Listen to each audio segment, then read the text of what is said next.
Kottayam കൂട്ടിക്കലിലെ visa തട്ടിപ്പ് കേസിൽ പ്രതി അനീഷ് ഉമ്മർ പിടിയിൽ. ഒളിവിൽ കഴിഞ്ഞ പ്രതിയെ ഇന്നലെ കോഴിക്കോട് നിന്നാണ് പിടികൂടിയത്. പ്രതിയുടെ സ്ഥാപനത്തിന് റിക്രൂട്ട്മെന്റ് ഏജന്റ് ലൈസൻസ് ഇല്ലെന്ന് പോലീസ് പറയുന്നു. 100-ലധികം പേരിൽ നിന്നാണ് വിസ വാഗ്ദാനം ചെയ്ത് പ്രതി പണം തട്ടിയെടുത്തത്. വിവരങ്ങളുമായി ശ്രീജിത്ത് ചേരുന്നുണ്ട്. ശ്രീജിത്ത്, കുറേ നാളുകളായി പോലീസിന് നോട്ടപ്പുള്ളിയായിരുന്നു. നിരവധി പേരെ ഇയാൾ കബളിപ്പിച്ചിട്ടുണ്ട്. എത്ര പേരാണ് ഇയാൾക്കെതിരെ, ഈ അനീഷ് ഉമ്മറിനെതിരെ നിലവിൽ പരാതി നൽകിയിരിക്കുന്നത്?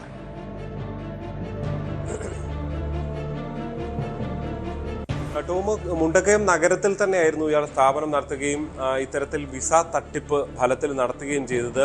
അത് കേവലം മുണ്ടക്കയത്തുള്ളവരെ മാത്രമല്ല, കോട്ടയം ജില്ലയ്ക്ക് പുറത്തേക്കും പത്തനംതിട്ട സമീപ ജില്ലകൾ, മറ്റേ കോഴിക്കോട് ഉൾപ്പെടെയുള്ള സ്ഥലങ്ങൾ, അങ്ങനെ വിവിധ ഇടങ്ങളിൽ നിന്ന് ഇതിൻ്റെ ആളുകൾ, അതായത് വിസയ്ക്കായി ആളുകൾ ഇയാൾക്ക് പണം നൽകിയിരുന്നു എന്നുള്ളതാണ് ഉയർന്നു വന്നിരിക്കുന്ന പരാതി.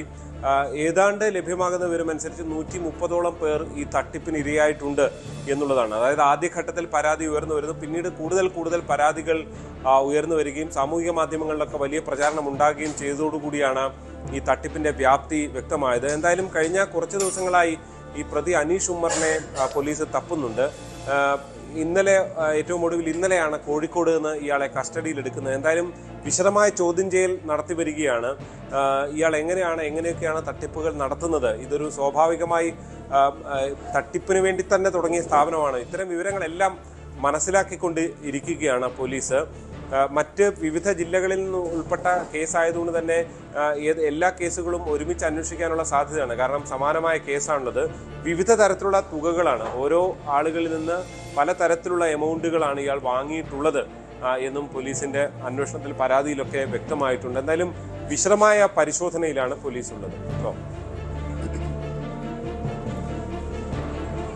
എത്ര നാളുകളായി ഇയാളിങ്ങനെ ഈ തട്ടിപ്പ് നടത്തുന്നുണ്ട്? കാരണം ഏതൊക്കെ രാജ്യങ്ങളിലേക്ക് ആളുകളെ കൊണ്ടുപോകുമെന്ന് പറഞ്ഞാണ് ഈ തട്ടിപ്പാണ്. എനിക്ക് തോന്നുന്നു ഇപ്പോൾ പല ചെറുപ്പക്കാരും വിദേശ രാജ്യത്തൊരു ജോലി അല്ലെങ്കിൽ പഠനം സ്വപ്നം കാണുന്നവരാണ്. അതുകൊണ്ട് തന്നെ ഇതിൻ്റെ പേരിൽ നിരവധി തട്ടിപ്പ് സ്ഥാപനങ്ങളും തട്ടിപ്പ് റിക്രൂട്ട്മെൻറ്റ് ഏജൻസികളും നാട്ടിൽ സജീവമാണ്. പലരും ഈ കെണിയെക്കുറിച്ച് അറിയാറ് പോലുമില്ല. പണം നഷ്ടപ്പെട്ട് കഴിയുമ്പോഴാണ് പലപ്പോഴും ചതി പോലും മനസ്സിലാക്കുന്നത്, അല്ലേ?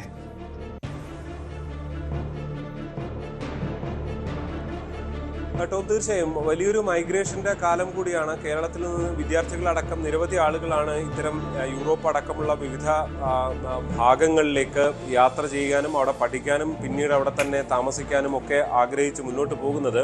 അതുകൊണ്ട് തന്നെ ഇത്തരമൊരു ബിസിനസിന്റെ അതിന് വലിയ വ്യാപ്തിയുണ്ട്, വലിയ സാധ്യതയുണ്ട്. അത്തരം ഏജൻസികൾ ധാരാളമായി നമ്മുടെ നാട്ടിലെല്ലാം ഉണ്ട്. പ്രത്യേകിച്ച് ഇത് ഓർക്കിഡ് കൺസൾട്ടൻസി എന്നാണ് ഈ സ്ഥാപനത്തിന്റെ പേര്. പക്ഷേ ഈ കൺസൾട്ടൻസിക്ക് യാതൊരു തരത്തിലുള്ള അംഗീകാരവും ഇല്ല എന്നുള്ളതും പോലീസിന് ലഭിച്ച പ്രാഥമിക സൂചനകളിലുണ്ട്. ഇക്കാര്യങ്ങളെല്ലാം പോലീസ് പരിശോധിച്ചുകൊണ്ടിരിക്കുകയാണ്. എന്തായാലും ഏതാണ്ട് പല രാജ്യങ്ങളിൽ നിന്ന്, യൂറോപ്പ് ഉൾപ്പെടെ പല യൂറോപ്യൻ രാജ്യങ്ങളിലേക്ക് അടക്കം ഇയാൾ വിസ ഓഫർ ചെയ്തുകൊണ്ടാണ് ആളുകളിൽ നിന്ന് ലക്ഷങ്ങൾ വാങ്ങിയത് എന്ന്. അതായത് ഏതാണ്ട് 130ഓളം പേർ ഏതാണ്ടുണ്ട് എന്നുള്ളതാണ് കണക്ക്. കാരണം പല പോലീസ് സ്റ്റേഷനുകളിലാണ് ഇതുള്ളത്. അതുകൊണ്ട് തന്നെ ഒരു അന്തിമമായ കണക്ക് ഇനിയും വ്യക്തമാകേണ്ടതുണ്ട്. സ്വാഭാവികമായും കോടികളുടെ ഒരു തട്ടിപ്പ് എന്ന നിലയിലേക്ക് തന്നെ ഇതിൻ്റെ ലക്ഷങ്ങളുടെ, അതായത് ഓരോ രാജ്യത്തിനനുസരിച്ചിട്ടാണ് ഇയാൾ പണം വാങ്ങുകയൊക്കെ ചെയ്തിരുന്നത്. പ്രത്യേകിച്ച് യൂറോപ്പിലേക്കൊക്കെ പോകുന്നതിന് അത്രയധികം തുക ഏജൻസികളൊക്കെ വാങ്ങാറുണ്ട്. ഫലത്തിൽ അങ്ങനെ വാങ്ങി സമീപകാലത്ത് ഇയാളുടെ യാതൊരു യാത്രകൾ നടക്കാതെ വരുന്നു. വലിയ തട്ടിപ്പാണ് എന്നുള്ള സൂചന വരുന്നു. ഇതിനൊടുവിലാണ് മുണ്ടക്കയം പോലീസിൽ തന്നെ പരാതി ഉയർന്നു വരുന്ന സാഹചര്യം വന്നത്. എന്തായാലും ഒരു പരാതികൾ ആദ്യഘട്ടത്തിൽ ഉയർന്നു വന്നതോടെ പിന്നീട് വ്യാപകമായി പരാതികൾ ഉയർന്നു വന്നതോടെയാണ് ഈ തട്ടിപ്പിന്റെ ഒരു വ്യാപ്തി വ്യക്തമായത്. എന്തായാലും ഇയാൾ മാത്രമാണോ, ഈ അനീഷ് മാത്രമാണ് ഈ കേസിലെ പ്രതിയായിട്ടുള്ളത്? ഇയാളുടെ മറ്റ് കുടുംബാംഗങ്ങളോ അതല്ലെങ്കിൽ ജീവനക്കാരോ ഈ തട്ടിപ്പിൻ്റെ ഭാഗമായി പ്രവർത്തിച്ചിരുന്നോ?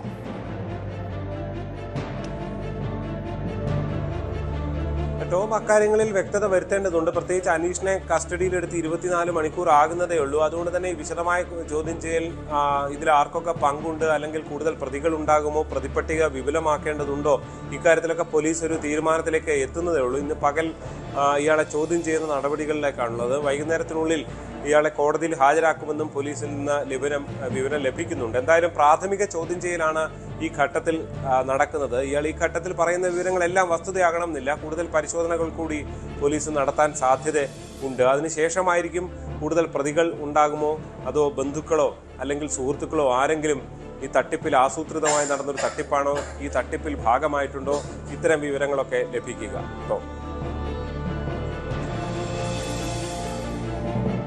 യെസ്, എന്തായാലും ഈ അനീഷ് ഉമ്മറിനെ കേന്ദ്രീകരിച്ച് ഒരു വിപുലമായ അന്വേഷണമാണ് പോലീസ് നടത്തുന്നത്. വിദേശ രാജ്യങ്ങളിലേക്ക് ആളുകളെ കൊണ്ടുപോകാമെന്ന് പറഞ്ഞ് ലക്ഷങ്ങളുടെ തട്ടിപ്പ് നടത്തി, വിസ തട്ടിപ്പ് നടത്തി കേസിലെ പ്രതിയാണ് പോലീസ് കോഴിക്കോട് നിന്നും പിടികൂടിയത്. കൂടുതൽ വാർത്തകൾക്ക് news 18 Keralam YouTube channel subscribe ചെയ്യുക.